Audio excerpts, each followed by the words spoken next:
You think you'd die in the Ice Age? You're right. But nobody tells you the reverse is true too. Drop an actual Ice Age human into your life. 8 hours in a chair, recycled air, food from a box, and watch how fast their body starts breaking down, almost as fast as yours would out in the snow. We built a world so far from what the human body was designed for that the trade only looks one-sided. It isn't. You probably think their bodies were just tougher. Actually, they weren't tougher. They were calibrated. Harvard biologist Daniel Lieberman found hunter-gatherer elders stay 6 to 10 times more physically active than Western adults their same age. Not because they trained harder, because their bodies never learned a version of aging that included sitting still. Direct measurements of the Hadza found something stranger. Roughly 945 minutes of real movement a week. The average American adult logs about 64. That's not a small gap. That's almost 15 times less movement than a body built to expect it. Wait, here's the part that should bother you. Their daily walk was 6 to 16 kilometers. Not exercise. Just Tuesday. Their joints, hearts, arteries, every system were tuned to that volume from birth. Chain that same body to a desk for 10 years, and the exact systems that survived Ice Age winters start failing from disuse. Comfort was never the reward. It was the malfunction. You think their sleep just began when the sun went down. Actually, it didn't. In 2015, UCLA sleep researcher Jerome Siegel spent months monitoring 3 hunter-gatherer groups with zero access to electric light. The Hadza, the San, and the Tsimane. His team found something nobody expected. None of them fell asleep at dark.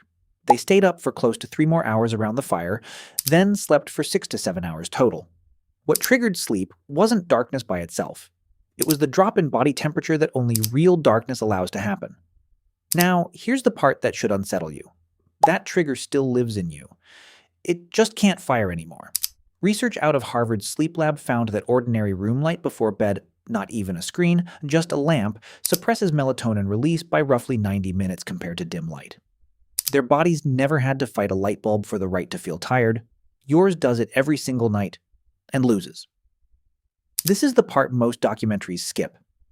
Their craving for fat and calories wasn't a flaw. It was a survival weapon, built for a world where those calories were desperately scarce. Now surround that same craving with a kitchen that never runs out. The exact instinct that kept them alive through winter turns into the thing working against them. Their metabolism has no stop button, because a world without scarcity never existed for it to build one. In the Republic of Georgia, at a site called Dmanisi, researchers found a skull nearly 1.8 million years old, belonging to an elderly individual who'd lost every tooth years before he died. The bone had healed and reshaped around empty sockets. That means someone chewed his food for him, softened it, kept him alive without teeth, for years, before modern humans even existed. Care is older than we are. Scientists don't love admitting how much of human progress is really just abundance we haven't adapted to yet. Their nervous system evolved to treat sound as danger.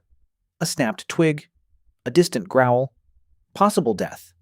Now put that same threat detection system in a world of notifications, traffic, and background noise that never actually stops, and is never actually dangerous.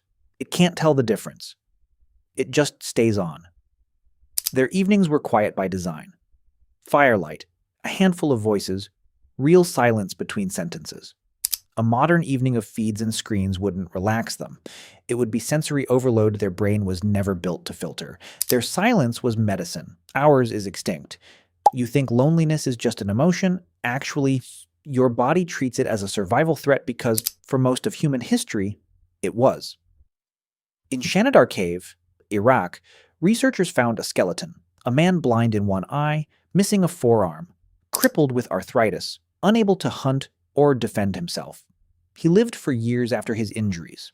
That means someone fed him, watched for danger, kept him warm for years. Nobody survived alone. Being fed, watched, and kept warm by other people wasn't kindness. It was infrastructure. So a modern life of living alone, working alone, eating alone doesn't just feel hard. It registers in the body as the early stages of the exact abandonment that used to mean death. So the real question was, never could they survive winter. They already proved that. It's why you exist. The real question is whether a body built for movement, darkness, scarcity, and other people could survive a life of sitting, light, abundance, and being alone? And the uncomfortable answer is probably not any better than you're surviving it right now. You didn't get soft because you're weak. You got soft because you're living in the one environment evolution never prepared you for. And somehow you call it comfortable.